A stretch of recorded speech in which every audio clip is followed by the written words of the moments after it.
Pesë shenjat e zodiakut që janë të destinuara të bëhen të pasura ky vit ju sjell vetëm surpriza. Disa shenja të horoskopit duket sikur kanë lindur me fat kur bëhet fjala për parat, por për pjesën tjetër të njerëzve gjërat nuk janë kaq të lehta. Megjithatë, kjo nuk do të thotë se janë të dënuar të përballen gjithmonë me vështirësi financiare. Në fakt, disa nga shenjat që kohët e fundit kanë pasur problemet më të mëdha me parat janë pikërisht ato që kanë më shumë gjasa të bëhen të pasura më vonë në jetë.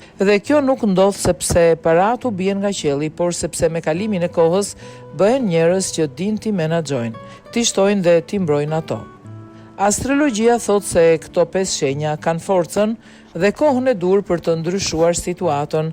Pasuria që i pret nuk vjen nga fitimet e shpejta, por ndërtohet mbi aftësinë për të mbijetuar zgjedhje të zgjuar dhe mësime të vështira që i kanë treguar çfarë nuk do të tolerojnë më. Akrepi është përkufizimi i njeriut që ndërton në heshtje.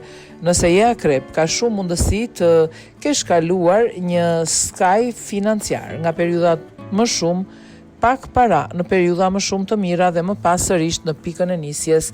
Ky cikël nuk ka qenë rastësi. Ai të ka mësuar të jesh më i shkathët, më i fortë emocionalisht dhe të vendosësh kufi më të qartë për kohën dhe energjinë tënde. Pikërisht këto janë cilësi që i duhen një personi të pasur. Aktualisht mund të jesh ende duke u përballur me sfida financiare, veçanërisht nëse ke mbështetur të tjerët ose ke punuar në vende që nuk e vlerësojnë punën tënde, por ndryshimet afatgjata astrologjike do të ndihmojnë të lësh pas mentalitetin e mbijetesës dhe të mendosh për të ardhmen.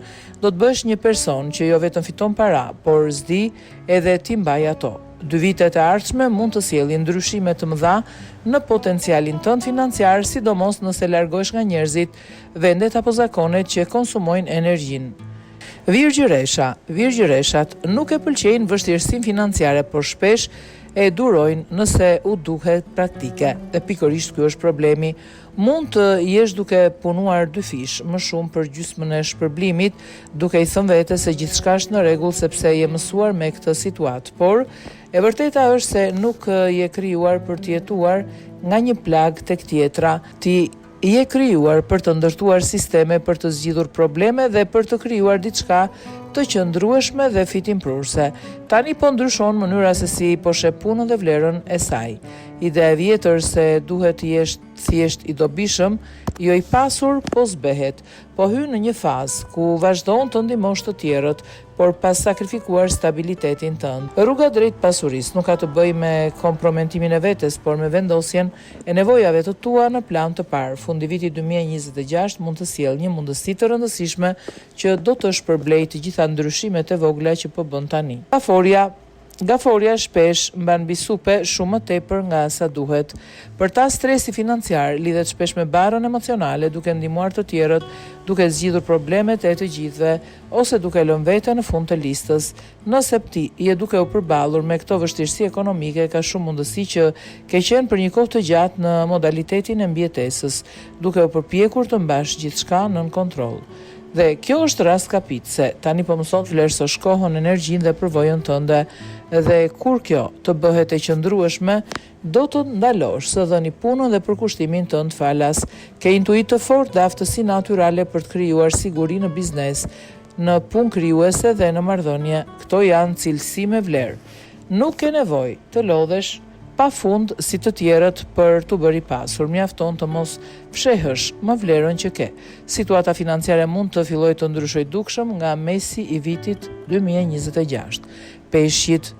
Peshqit kanë shumë gjasa të kenë kaluar të paktën një periudhë kaosi të plot financiar. Ndoshta kanë shmangur përballjen me shifrat, i kanë besuar personit gabuar ose kanë menduar se gjithçka do të zgjidhej vetvetiu. Ndonjëherë kjo funksionon, por thellë brenda vetes janë lodhur duke jetuar në pasiguri. Tani, duan stabilitet vërtet dhe po e ndërtojnë këtë hapasapi me zgjedhje më të mençura. Kjo periudhë po i detyron të mendojnë seriozisht për të ardhmen, po mësojnë të organizojnë, të vendosin prioritete dhe të planifikojnë gjëra që zakonisht nuk kanë qenë pika e tyre më fort. Por sa më shumë e bëjnë këtë, aq më të sigurt ndjehen. pasiguria e tyre nuk do të vi duke ndjekur të njëjtën rrugë si gjithë të tjerët, ajo do të vi duke kthyer talentin, perspektivën ose aftësinë e tyre unike në diçka për të cilën njerëzit janë të gatshëm të paguajnë. Mjergulla po shpërndahet. Viti 2026 pritet të jetë shumë i rëndësishëm për financat e peshqve.